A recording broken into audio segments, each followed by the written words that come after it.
Comment être une femme fatale et douce à la fois? Dans l'imaginaire collectif, la femme fatale est souvent perçue comme une créature insaisissable, dangereuse, glaciale, presque inaccessible. On la craint autant qu'on la désire.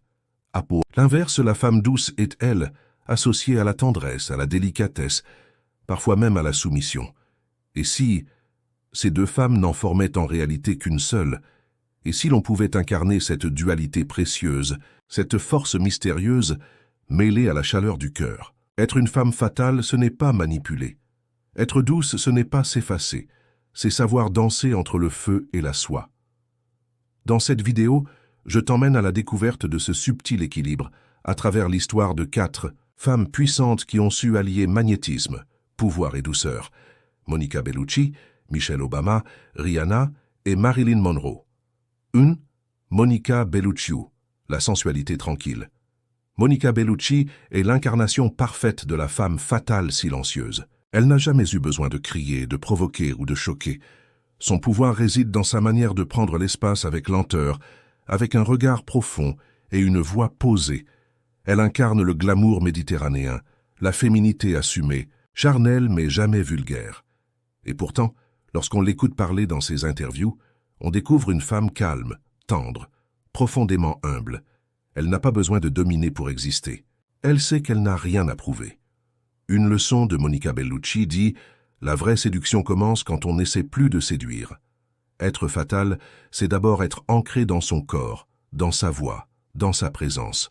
Et rester douce, c'est ne jamais perdre cette paix intérieure qui apaise ceux qui nous entourent. » 2. Michelle Obama. Elle symbolise la puissance dans l'élégance première dame des États-Unis. Michelle Obama aurait pu se contenter d'un rôle d'apparat, mais elle a choisi d'incarner la force dans la dignité. Elle est grande, elle est imposante, elle est charismatique. Elle entre dans une pièce et tout le monde se tait. Et pourtant, elle ne crie jamais. Elle parle avec fermeté, mais toujours avec le cœur.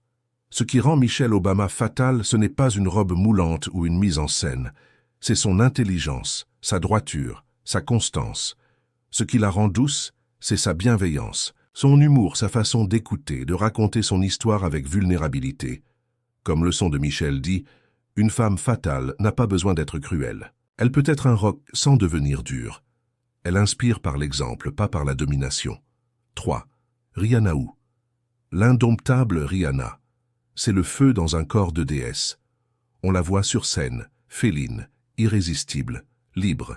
Elle incarne une féminité assumée, provocante mais stylée, un mélange de force brute et de sensualité créative.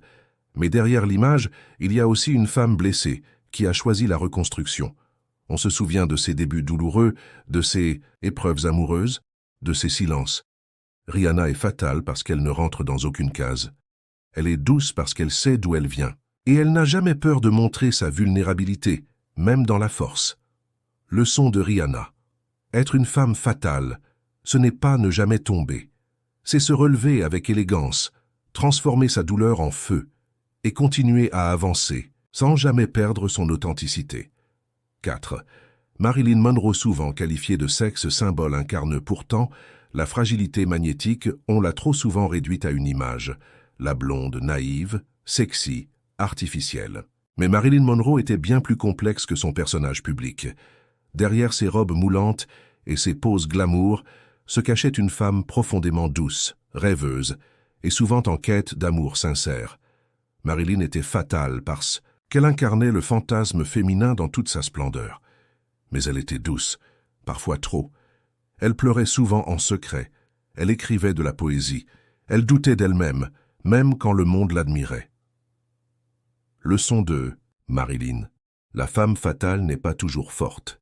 Parfois, sa force, c'est justement d'oser être fragile, d'oser aimer même si cela fait mal, de rester humaine.